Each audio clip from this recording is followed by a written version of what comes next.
شدل الجعفر جاي وناوي لكم يقدم شكل جديد عالخيال يحكي حكاوي ويا ضيوفه يقول ويعيد لو للخل نفسك ميالة شدل الجعفر عامل حالة برنامجه حكاوي الخيالة في قناته حيعجبكوا أكيد.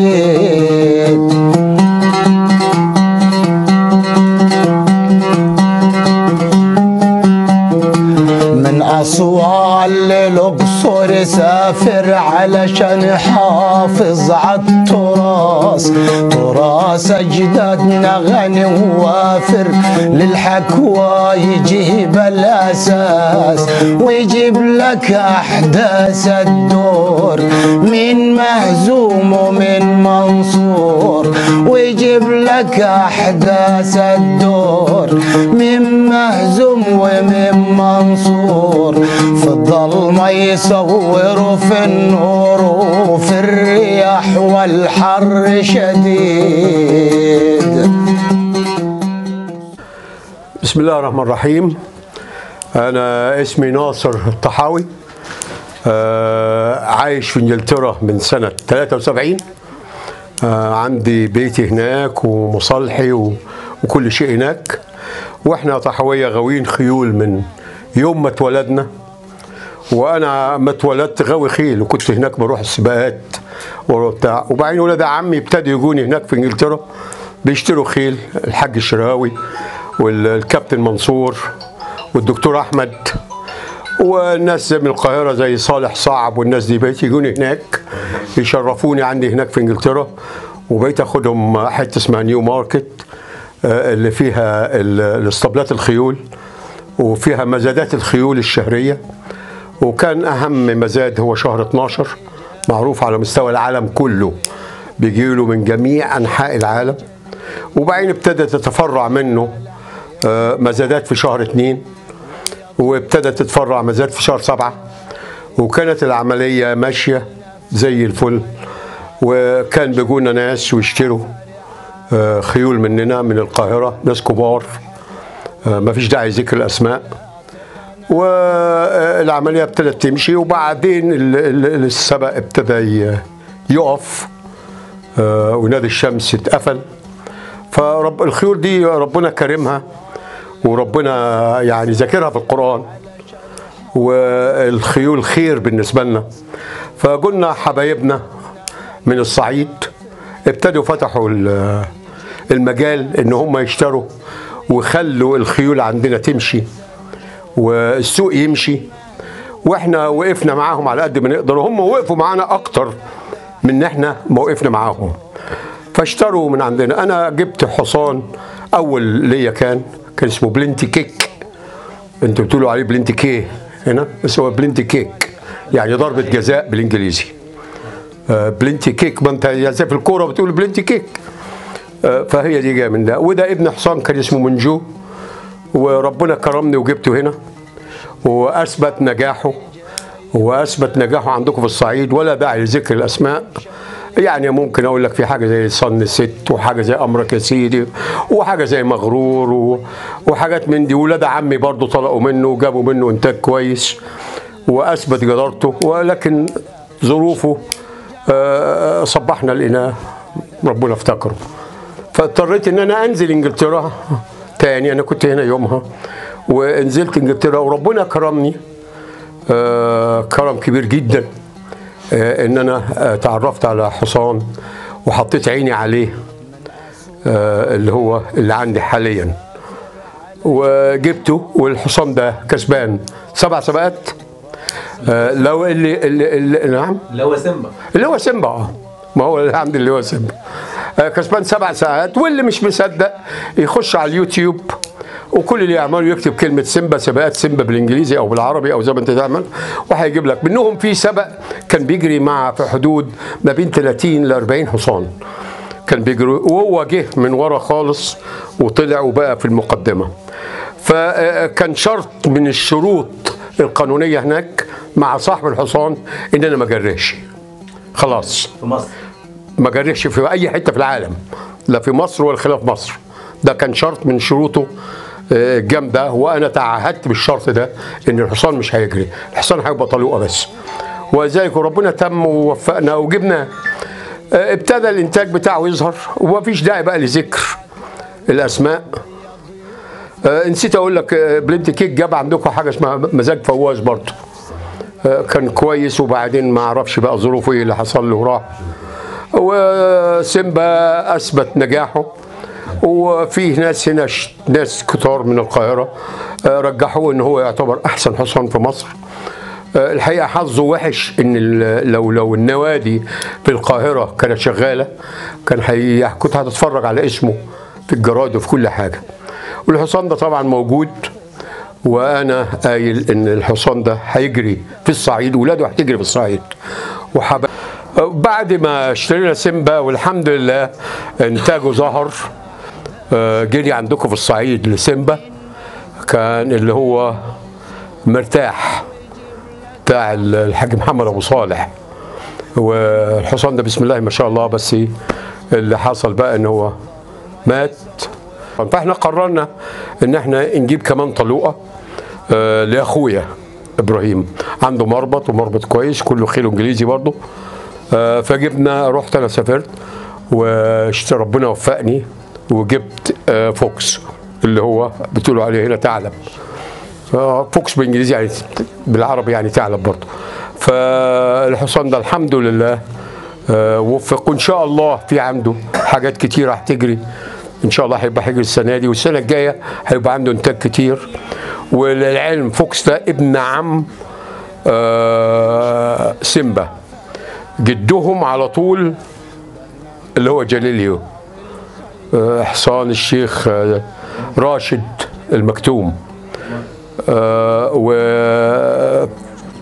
فوكس ابن تفلوه، لا سيمبا ابن تفلوه، وفوكس ابن واحد تاني، بس اتنين اخوات ومشهورين جدا. وللعلم فوكس الملكة اشترته، هو كان عنده 4 شهور، والمش مصدق الموضوع ده يخش على اليوتيوب ويجيب الاصل بتاعه من يوم ما اتولد. ملكة انجلترا اشترت الحصان فوكس، واشتريته ب500,000 جنيه استرليني. وبعدين طبعا هم هناك لهم طبع كل سنة بيسردوا شوية، يبيعوهم في المزاد ويخلوا شوية، مش عشان ان هو وحش ولا اي حاجة، لا ده هم بيحبوا يزودوا الانتاج الجديد، بيطلع بياخدوا من الانتاج الجديد والانتاج القديم عشان عندهم العدد محدود، فلازم يتسوح شويه يروحوا للمزادات علشان يخلوا المزادات تشتغل. فكان من نصيب فوكس انه اتباع، واتباع في حدود 160,000 جنيه استرليني لواحد تاني، وجراه جاريه واحده.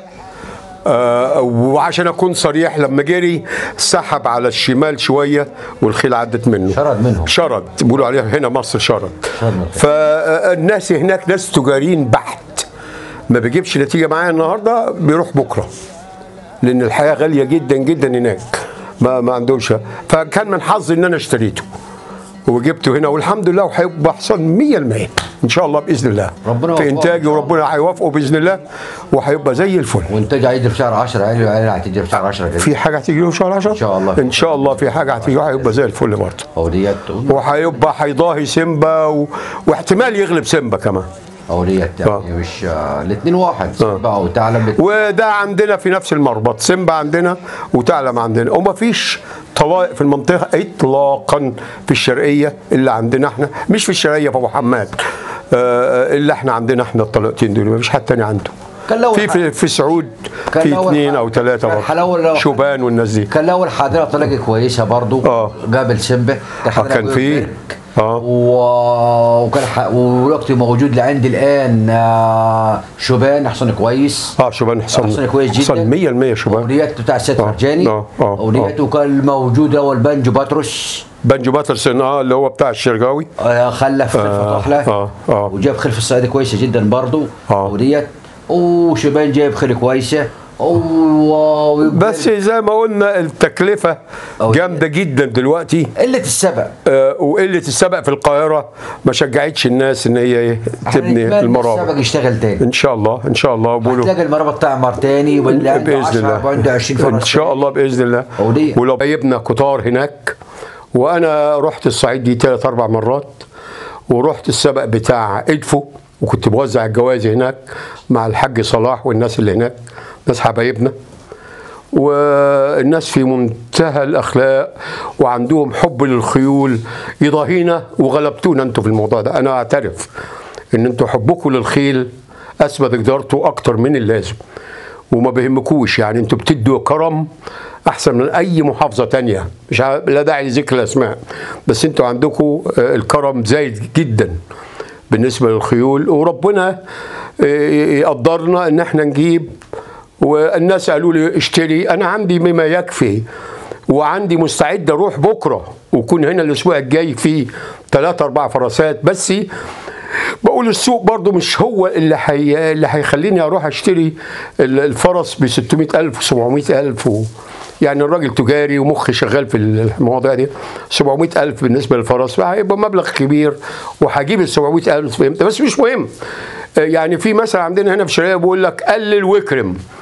انا عندي كرم زاد عن اللزوم. انا لسه دلوقتي الساعه كام بالليل؟ الساعه 11 و10، لسه جاي من الاسطبل دلوقتي بلف حواليهم وبشوف الخيل نظامها ايه وكلت ازاي والميه بتاعتهم ازاي، وتعليماتي للولاد الصبحيه اعمل كذا وسوي كذا. ولسه جاتني حادثه وحشه النهارده، واحده من المهاره خبطت راجل من عندي، وكنت معاه طول النهار في المستشفى، والحمد لله ربنا كرمه. كان حاله وحشه قوي، لكن الحمد لله ربنا كرمه. وحاجات دي بتحصل. السنه اللي فاتت عندي فرس خبطتني في دراعي وكسرته على قلبي زي العسل، لان هي دي الحياه، دي حبنا للخيل. مهما يعملوا فينا احنا هنكرمهم ونديهم اكتر، وربنا يقدرنا ويقدر اكتر من لازم ان احنا نمد الصعيد على قد ما نقدر، بدل ما يروح يجيبوا من ليبيا يجيبوا من هنا يجيبوا من هنا. احنا اثبتنا جدارتنا معاكم هناك في الصعيد، واثبتنا ان احنا واقفين معاكم، وانتوا وقفتوا معانا اكتر ما احنا وقفنا معاكم. والف الف شكر لاهل الصعيد انهم وقفوا وساعدونا ان احنا نبيع مهاره عشان نقدر نخلي الاسطبلات دي مفتوحه وماشيه. والف الف شكر. كل سنه وانتم طيبين، ورمضان كريم وعيد مبارك عليكم، وان شاء الله ربنا يدينا الصحه ان سبق من السبقات هاجي لكم، لان انا مسافر انجلترا 3 يوم العيد الصغير، وهقعد هناك شهر وهرجع. لو في سباقات بعد كده انا هاجي لكم هناك، اوعد وعد شرف ان هاجي هناك واتفرج واشوف كرمكم، واتعشى عند فلان واتغدى عند فلان واشوف خيل فلان، من بنبان لاسوان لادفو لاسنا تشرفنا. لا بنروح هناك والناس بتفتح دراعاتها لينا، وده شرف كبير لي. انا شخصيا ده شرف كبير جدا ان انا اقابل بالترحاب ده والحب. ولد انا عمر، والناس اللي هنا عاوزه تشتري هنساعدهم على قد ما نقدر ان هم يشتروا ورجعوا مرابطهم تاني ان شاء الله باذن الله. وربنا يوفق الجميع. وشكرا. كل سنه وانتم طيبين.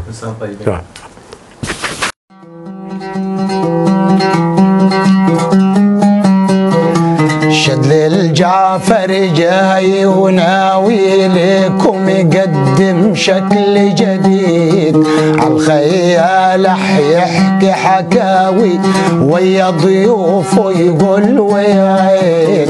لو للخيل نفسك ميالة شدل الجعفر عامل حالة، برنامجه حكاوي الخيالة في قناته حيعجبكم أكيد.